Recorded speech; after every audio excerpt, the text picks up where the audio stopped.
Livro do Êxodo, livro da libertação dos filhos de Israel da servidão do Egito e livro que ainda fala muito a nós que somos cristãos por causa da Páscoa, por causa de Jesus. Olá a todos, aqui é o Paulo On e muito bem-vindos ao nosso canal Didascalia. Se você ainda não é inscrito, se inscreva, ative as notificações, já deixa aquele seu like e não se esqueça de fazer parte do nosso canal no Telegram. Nós estamos na nossa sequência da série Panorama Bíblico, passo a passo pelos 66 livros da Bíblia, num overview aí introdutório para nós entendermos que livro é esse, por que ele existe, por que ele se chama dessa maneira e qual é a relevância desse livro para nós. Êxodo, palavrinha excêntrica, não é verdade? Nós utilizávamos essa palavra para falar do êxodo rural, do êxodo urbano, enfim, mas essa palavrinha vem da tradução grega do texto hebraico Exodus, que significa partida e saída. E é um nome muito sugestivo porque se refere justamente à saída e à partida de Israel, ou dos filhos de Israel, dos israelitas da servidão no Egito para a terra prometida. E o Êxodo é a grande narrativa de como Deus promove essa libertação por meio do seu servo Moisés. Então essa palavra Exodus, ela permaneceu inclusive na nossa língua portuguesa e foi justamente o termo utilizado para dar nome a esse segundo livro da Bíblia Sagrada. Mas no texto hebraico, Êxodo não se chama Êxodo, como nós vimos em Gênesis. Êxodo, na tradição hebraica, se chama Shemot. Na verdade, Ve'eleshemot, né? São estes os nomes. É a primeira frase, né? E na Bíblia hebraica, você vai ver isso se repetir em quase todos os livros. A primeira frase dá o nome ao livro. Então, são estes os nomes. Em termos de autoria, quem que escreveu Êxodo? Aí a gente cai novamente na questão da autoria mosaica ou da não autoria mosaica. Se você clicar aqui no card, você vai ver no vídeo anterior que a gente conversou um pouquinho sobre a questão da autoria mosaica e das evidências que nos levam a reafirmar essa tradição que já vem de muito tempo. Então podemos dizer que tradicionalmente, como no Gênesis e como nos demais livros do Pentateuco, a autoria de Moisés não foi lá muito contestada até o século 17. Então nós afirmamos que Moisés é o autor, ou pelo menos o grande formador dessa tradição que foi condensada nesse livro do Êxodo.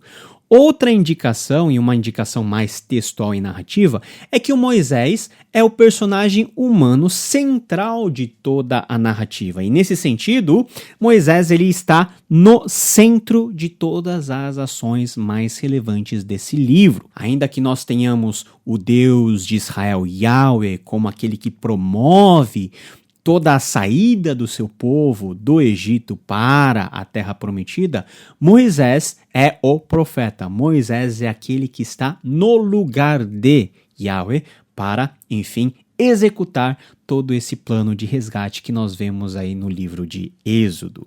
Quanto ao gênero literário, que tipo de gênero literário é Êxodo? Nós podemos ver que do mesmo jeito que em Gênesis, nós temos aqui uma narrativa contínua, uma unidade. Então nós temos aí a história desde a entrada da família de Jacó no Egito, com uma interconexão com Gênesis 50, até a saída e os primeiros anos no deserto, a saber, a construção de todo o tabernáculo, o estabelecimento da lei, etc, etc, etc.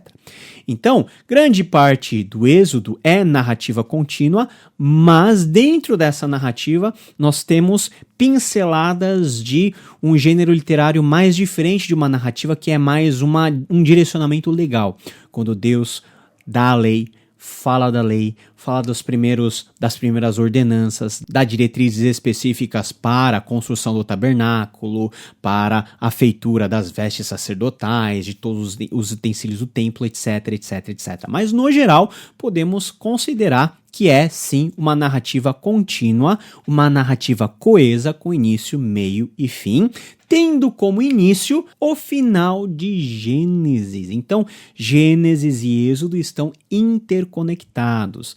O finalzinho de Gênesis é meio que replicado no primeiro capítulo, na parte do prólogo, para dar uma ambientação e essa conexão com Gênesis, e é a partir daí, da vinda dos 70 da família de Jacó e do desenvolvimento dessa família em um povo numeroso e do estabelecimento de reis que não conheciam José e nem o Deus de José e a consequente escravização dos filhos de Israel, que se tornaram ameaça para os egípcios, é que nós temos aí todo o cenário principal de Êxodo, conectado com a realidade de Gênesis. Qual que é a estrutura literária desse livro? Nós temos 3 partes aí principais de Êxodo. Em primeiro lugar, nós temos a narrativa da saída do Egito, que é a parte relevante histórica, que vai dar todo um cenário para o estabelecimento da aliança de Yahweh com o povo, com esse povo que Yahweh mesmo estava libertando para si. Então, a história que acontece desde o capítulo 1 até o 18 vai nos mostrar o poder de Deus atuando sobre um reino idólatra em favor do povo da aliança. Veja só, Egito era o símbolo de uma nação poderosa, mas ao mesmo tempo idólatra e longe de Deus. E através de Moisés, Deus, pouco a pouco e ponto a ponto, vai quebrando todo o poder do faraó, todo o poder dos deuses que, de alguma maneira, governavam o Egito, vide as 10 pragas, onde cada deidade do Egito ela é destronada, e o estabelecimento às vistas, não somente de Israel, mas de todo o Egito, de que Yahweh, esse Deus de Abraão, Isaque e Jacó, esse Deus que se revela como aquele que é eternamente, o grande eu sou, ele é o único Deus digno de ser adorado e o mesmo Deus que estabelece para si um povo com o qual ele vai cumprir com todas as promessas que ele estabelecera com os patriarcas Abraão, Isaque e Jacó, estabelecendo com eles um pacto, um compromisso e uma aliança. Então, dentro dessa grande sessão inicial, nós temos aí a aflição de Israel no Egito, detalhado do capítulo 1 até o 11, ou seja, por que Israel foi para o Egito, quais que são os sofrimentos que Israel sofreu, em cumprimento a uma promessa que Deus já havia feito aos patriarcas, do povo de Israel ficar 4 séculos como servos no Egito, e preparando todo o cenário para o grande ato de libertação de Yahweh em relação ao seu povo, que é justamente essa segunda parte, de 12 a 15, o relato do livramento de Israel, onde nós vemos um dos maiores milagres do Antigo Testamento, que é a abertura do Mar Vermelho para que todo mundo passe, e não somente isso, mas as consequentes intervenções de Deus em prol do seu povo, sustentando esse povo desde a saída até sua rota dentro do deserto. E, enfim, nós temos de 16 a 18 a jornada de Israel até o Monte Sinai, o lugar definido por Deus para que esse Deus pudesse se manifestar novamente ao povo como um Deus que está lá para selar uma aliança com eles. É por isso que a lei vai ser dada no Sinai, é por isso que nós temos todo aquele relato, né, do povo ser chamado aos pés do Monte Sinai para ter um encontro pactual com Deus e Moisés fazendo toda a intermediação. A segunda grande sessão é a sessão que fala da lei no deserto, ou seja, Deus ele outorga os termos da aliança e essa lei é revelada ao seu povo. Isso nós vemos do capítulo 19 até o 24. Então nós vemos que a aliança ela é proposta por Yahweh, capítulo 19, ou seja, toda aliança que Deus estabelece com o seu povo nunca começa com o povo, mas começa em Deus. Deus é que tomou a iniciativa, em primeiro lugar, de chamar os patriarcas, em segundo lugar, de mandar o povo para o Egito, em terceiro lugar, de tirá-los no tempo apropriado para cumprir a sua promessa com os patriarcas, enfim, toda a iniciativa vem desse Deus que, por tomar a iniciativa, é o que garante a validade eterna eterna dessa aliança. E para selar essa aliança, nós temos aí a outorga dos mandamentos espirituais e morais no capítulo 20, das ordenanças civis e sociais do capítulo 21 ao capítulo 23. Nesse sentido, nós temos aí um molde aí que era muito utilizado no antigo Oriente Próximo, que é a relação entre um grande rei em relação aos servos dominados, o suzerano em relação à sua vassalagem, ou seja, um compromisso de proteção em relação ao povo, demandando do povo um certo tipo de comprometimento em relação àquilo que Yahweh é, aquilo que ele faz e os termos que ele estabelece. Se você for ver direitinho nos 10 mandamentos, nós temos aí um tratado que na antiguidade era conhecido.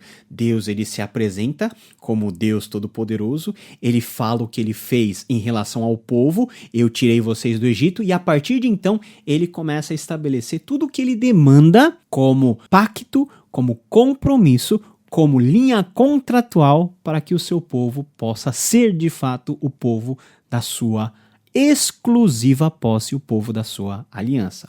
E essa aliança, ela é no capítulo 24 de Êxodo, aceita por Israel.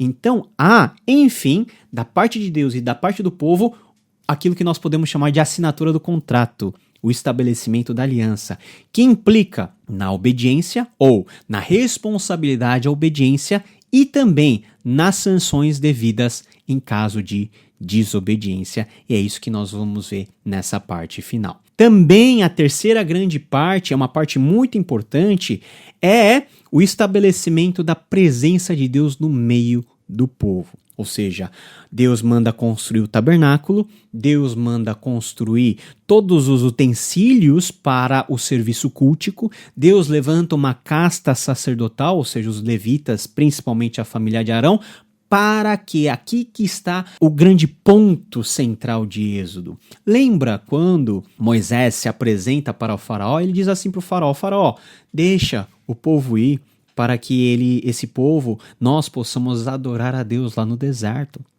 O propósito fundamental da libertação do povo de Israel não é apenas para que essa libertação fosse uma marca social da liberdade contra a opressão, não é apenas isso, mas é a liberdade de um povo que estava oprimido debaixo de uma força tirânica, com a finalidade desse povo se submeter ao seu verdadeiro Rei e Senhor, que é esse Deus de Israel, e esse Deus que demanda adoração.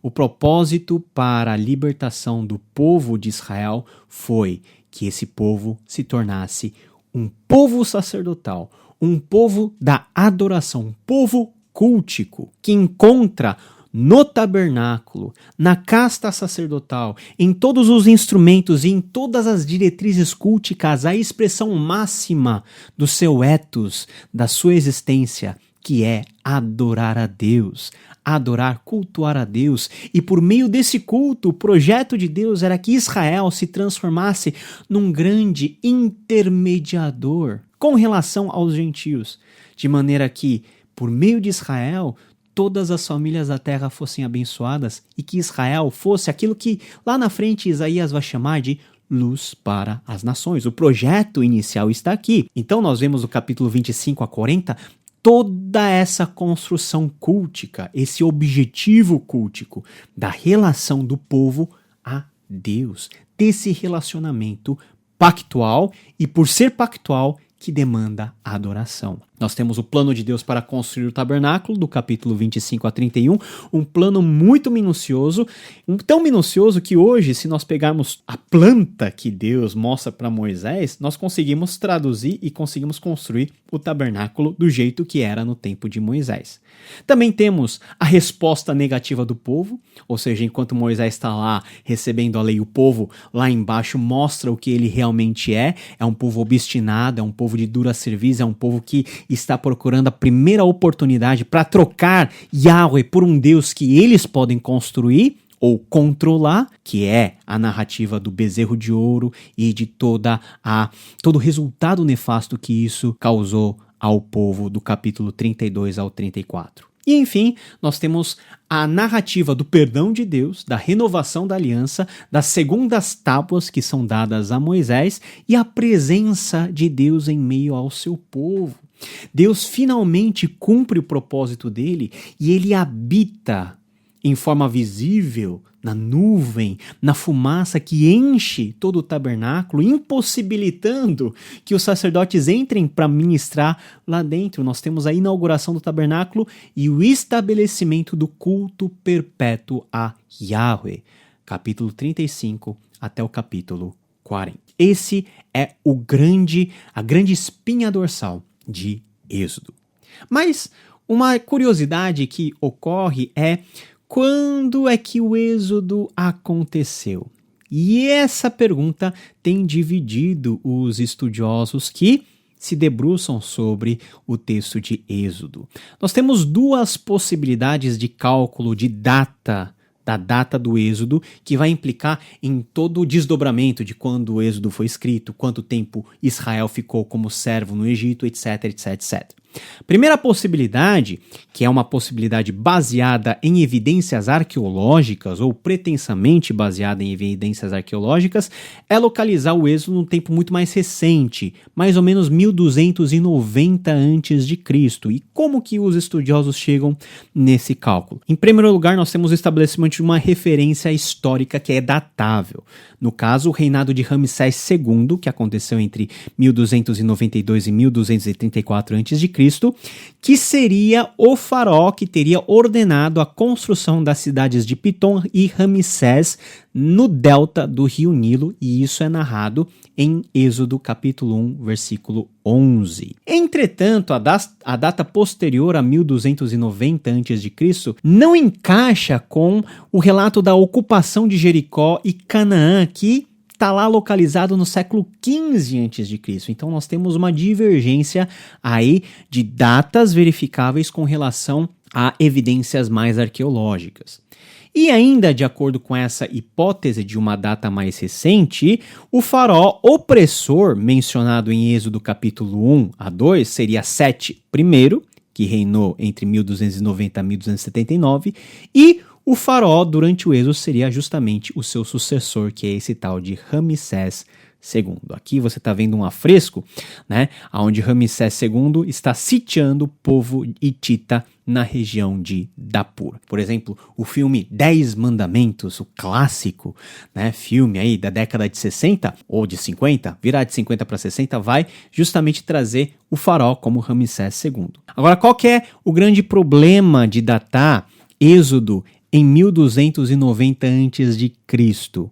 É a incongruência que essa data tem em relação às evidências, vamos dizer assim, contábeis, cronológicas que o próprio texto bíblico nos apresenta. E isso nos joga para a segunda possibilidade, recorrermos às evidências internas bíblicas que, de acordo com as contas, joga o Êxodo em 1445 a.C., 200 anos antes.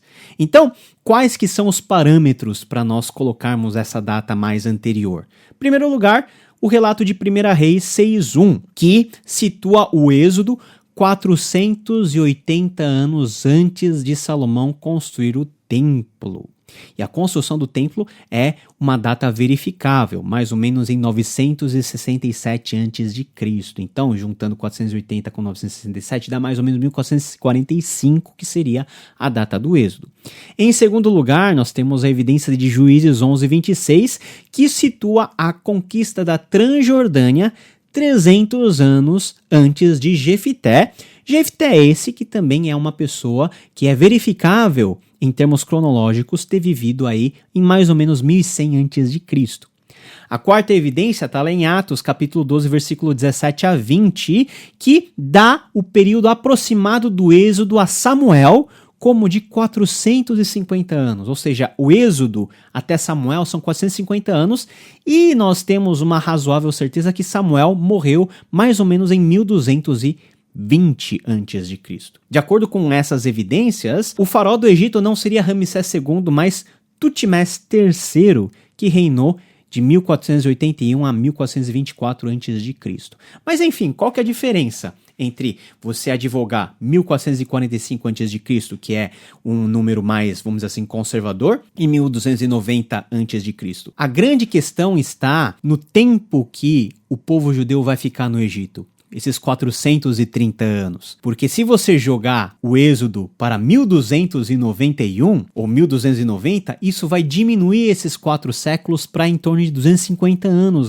Uma coisa que não cabe dentro desse número que é várias vezes reafirmado nas Sagradas Escrituras de 430 anos de servidão. Enfim, pessoal, é uma briga, né, grande que não há um consenso. Tanto é que o Dillard e o Tramper Longman eles vão dizer o seguinte: portanto, parece que as evidências arqueológicas podem ser harmonizadas com a leitura mais natural dos textos bíblicos que reportam o êxodo e a conquista no século XV. Então, de acordo com o Dillard e o Longman III, é razoável nós reafirmarmos que o êxodo aconteceu por volta de 1445, ou seja, século XV a.C. O veredito non-liquid, ou seja, o veredito não certo ou não cravado, deve ser claro até que mais dados coloquem a data da conquista fora de qualquer dúvida. Ou seja, nós precisamos de mais evidências claras e referenciais cronológicos mais assertivos para localizar, enfim, e derradeiramente, qual foi a data do êxodo. Sendo assim, qualquer data é uma hipótese de trabalho aceitável e nenhuma deve ser imposta dogmaticamente. A maioria conservadora vai admitir século XV, outra, mais, vamos dizer assim, mais dada às evidências arqueológicas e essa reconsideração, vai jogar o êxodo mais para frente, século XIII a.C. Temas importantes de Êxodo. Primeiro, nós temos o relato da origem de Israel como nação. Eu coloco nação entre aspas porque nós não temos Israel como um Estado nacional como nós temos hoje. Na verdade, é anacrônico enxergar Israel como um Estado como nós temos hoje no mundo. Na verdade, nação é um amontoado das tribos que tem um certo tipo de vínculo e uma identidade própria, algo que muito tempo depois vai se desfazer com a divisão do Reino do Norte e o Reino do Sul. Segundo ponto importante é a intervenção de Yahweh na história em favor de seu povo em amor à sua aliança. Tudo o que acontece no Êxodo é resultado do pacto que Deus estabelece com Abraão, o pacto que lá está em Gênesis capítulo 12, o pacto de fazer com que a família de Abraão seja esse povo sacerdotal. E Deus age na história, inclusive, colocando o seu dedo, fazendo os milagres mais grandiosos e absurdos na visão humana para cumprir com a sua palavra e para fazer de Israel aquilo que ele planejou que Israel fosse ao longo do tempo, libertando o povo. Um povo de mais de 3 milhões de pessoas, de acordo com algumas contagens, para o deserto, e no deserto forjá-lo para ser um povo sacerdotal. Olha só que coisa interessante. Também temos a instituição das festas importantes dentro do contexto judaico, com destaque a Páscoa. Aliás, a Páscoa, que é a passagem, é a celebração da passagem, é a celebração da marca da última praga, onde Deus, de forma definitiva, vai quebrar a autoridade do próprio faraó com a morte do seu primogênito e com a preservação de todo Israel que colocou o sangue nos umbrais, imolou o cordeiro pascal e a consequente saída desse povo, aquilo que o Novo Testamento lá na frente, principalmente na literatura de Hebreus, vai considerar que é um pré-anúncio daquilo que Jesus fez. Ou seja, Jesus é o sacrifício pascal que foi prefigurado lá atrás no Êxodo. Temos também todo um cuidado com a instituição formal do sábado, ou seja, o dia eminente da adoração e da contemplação e do serviço ao Senhor e, como eu disse para vocês, o estabelecimento da vida cultica em Israel, ou seja, como que o povo de Israel colocaria em vias práticas esse relacionamento com esse Deus da aliança. Isso nós vemos com a construção do tabernáculo e o estabelecimento do sacerdócio divino e como esse sacerdócio divino deveria mediar a relação do povo e Deus, como esse sacerdócio divino deveria realizar o seu ofício, aí são cenas dos próximos capítulos, dos próximos livros dessa nossa série que está apenas começando, Panorama Bíblico. Gostou desse vídeo? Curta, compartilha e deixa aqui nos comentários a sua impressão. Você tem alguma dúvida com Êxodo? Coloca aqui nos comentários. Você tem algum testemunho? Você tem algo em Êxodo que tocou o seu coração? O que Êxodo tem falado com a sua vida? Quais são as relações de Êxodo com Jesus Cristo? Coloque aqui nos comentários, porque a nossa conversa continua para além desse vídeo. Nos vemos no próximo encontro desse Panorama Bíblico. Deus te abençoe. Tchau, tchau.